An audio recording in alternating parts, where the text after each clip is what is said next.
Release the clucking!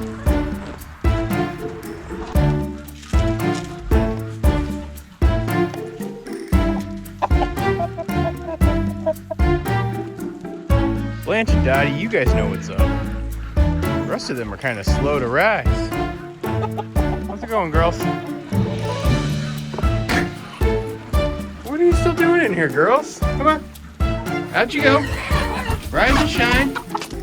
There you go. Come on. Come on, Carmen. Out you go. Out you go. Come on, Bardock. There we go. This here is the new winter quarters for the chickens. Release the Quacken!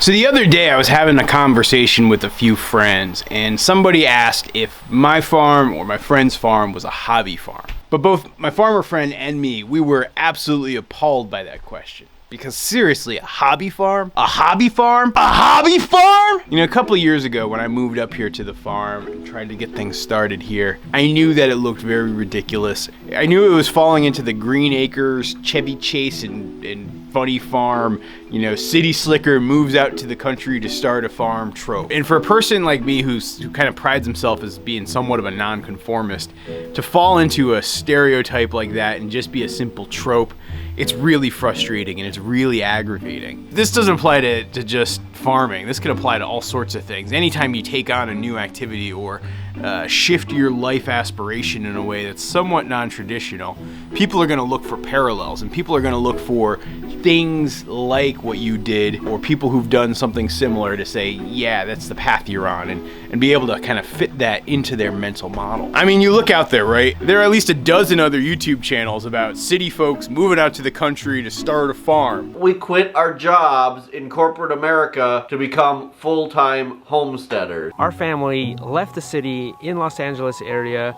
to start a small homestead. We left the city to buy a 100-year-old farm. This ain't original. But for a nonconformist like myself, that can be very frustrating because you don't want to be lumped in with the rest of the gang. As a kid growing up, right, I was really into punk rock music, and I always remember being a huge fan of Green Day in like 1992. And I remember being the kid who knew about Green Day well before like Green Day blew up, and I guess it was 94 or something. And I being the little punk rock nonconformist who listened to Lookout Records and was really into Kerplunk and albums like that. You know, the fact that everybody got on the Green Day bandwagon when Dookie came out really ticked me off. But now as I'm older, I realize that was stupid. That just means more people were becoming aware of the thing that you liked. And that's not a bad thing. And so the idea that you're not just one standing by yourself, but you're one of many doing something similar. In fact, to be part of a bigger movement, it's actually kind of uplifting, I guess is the word, maybe. I definitely don't look down upon it like I once did. And I've become very comfortable with the idea that, yeah, there are lots of stereotypes of people moving from the city, going out to the country, making lots of mistakes, learning lots of life lessons, and then ultimately being able to settle down and find a good way of life on their farm. Or they move back to the city and say it was all a big bust, because that definitely happens too. Wagons! East! East! But I guess to come back to that question of, well, given all of these facts, does that make us a hobby farm?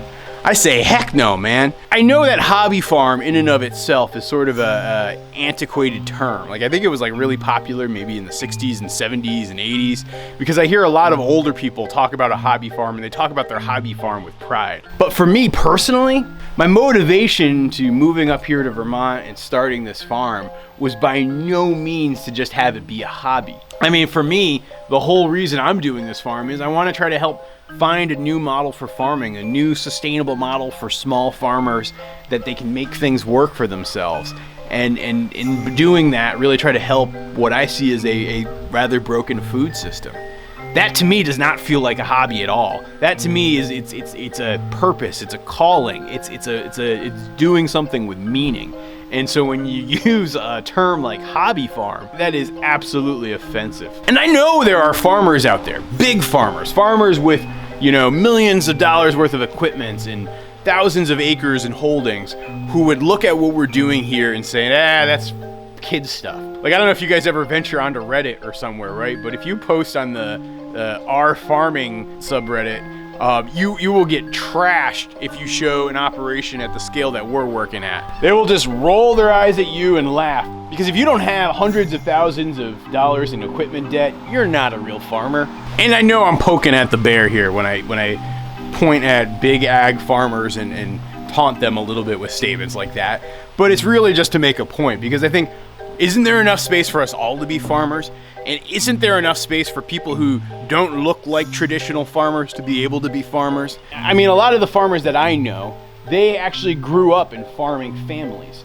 Their parents farmed, their parents before them farmed. They can go back generations oftentimes and point to farms in their family. And that's all fine and good. But I thought one of the things about being here in America is, you know, this isn't like an aristocracy. This isn't that the landed aristocracy who comes from stock who did the same job before them, they're the only ones who are allowed to actually have a farm. I would actually push out a point slightly differently in that, you know, anybody can be a farmer, and I think that we need more inclusivity. We need people who look different. Heck, we need people who look different than me to be farmers. We just need a good diversity of people from different thoughts, backgrounds, experiences, cultural experiences, everything, way of life.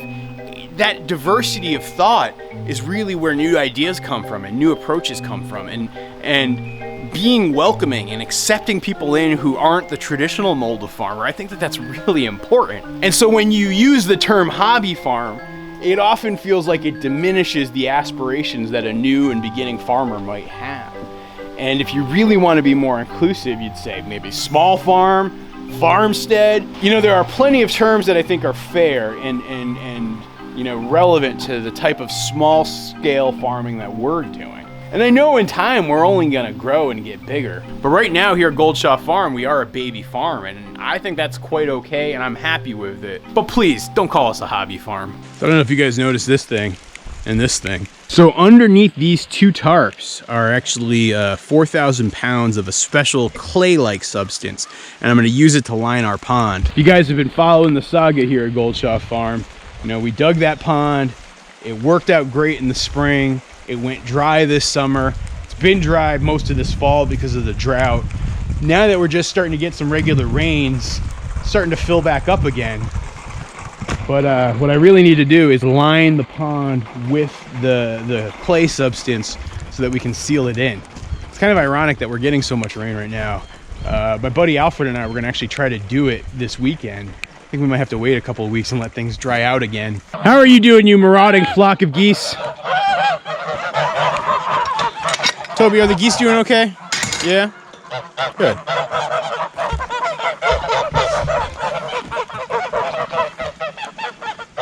So yeah, it seems like the chickens are settling into their new quarters. They're only gonna be inside this pen, like fully locked in, for a couple of days.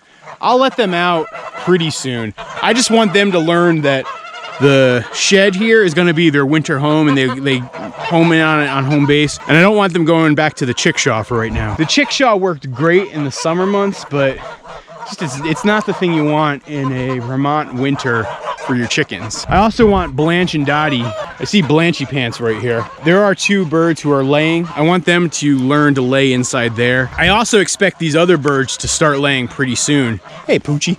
How's it going, buddy? As far as the geese, they're getting bigger and bigger. They keep doing really well. They have not gone back in their house yet, and so I'll probably actually move it up to about here pretty soon. So right over there. I'll plant the goose house right about here. And that way I have ducks, chickens, geese, all in one little concentrated area. That's gonna make winter animal management so much easier, especially because I got my water and power right over there. So the geese have been living outdoors now for the last week or so. Ever since I did that slumber party with Toby and the geese, they've been outside. They have access to any of these chicken tractors that you see here. They just don't seem to care. I mean, look, they are waterproof birds. And then Toby dog, come here. Come here, Toby. Yeah, you're doing good, aren't you, buddy? I want to say thank you to a couple of you viewers have actually sent Toby some grooming supplies, and he actually really appreciates it, and so thank you. I don't know if you can tell, he's been looking pretty nice. I've been combing him out every other day. He's muddy because he's playing down in the pond and doing what he does down here. But other than that, he's doing really good. I'm still trying to figure out what I'm going to do winter housing wise for Toby. You know, last year he spent it living in this shed. And he was a puppy, really, and I had like a run set up here. I'm not gonna need that, and he's gonna basically free range. He's got his little doggy house that you can see in here. Hey, Pablo, how's it going, buddy? You can see this little doggy house that he has. Do I use this space again for more housing for the geese? Because I'm gonna be wintering, let's see, I will have about a total of 21 geese that I'm keeping over the winter this year. Because geese are such an important part of our business model for the future, I want to be able to hatch my own geese more and more and actually not even use the hatchery next year. And so in order to do that, I'm going to need to carry more geese in the winter, and I'm going to need more space. I think in the winter, having a space like this will be important. But we are definitely here on the farm getting ready for winter. You know, it's coming. We got the winter chicken set up now in effect. The next thing that we're going to be really focused on is really harvesting the geese and getting ready for that. If you guys want, I still have like a couple left of geese available for sale. I'll leave a link down below. Be sure to know though, you have to be able to come to our farm here in Vermont to pick up the goose and take it with you. I can't deliver it. I can't send it via mail because of the poultry regulations here in Vermont. If you butcher it on farm, you can sell it on farm or at a farmer's market. And so that's really the only way you're gonna be able to do it. So you have to be able to come pick them up. But if you are interested though, links down below. And until then, I'll be out here hanging out with my buddies, Pablo and Toby.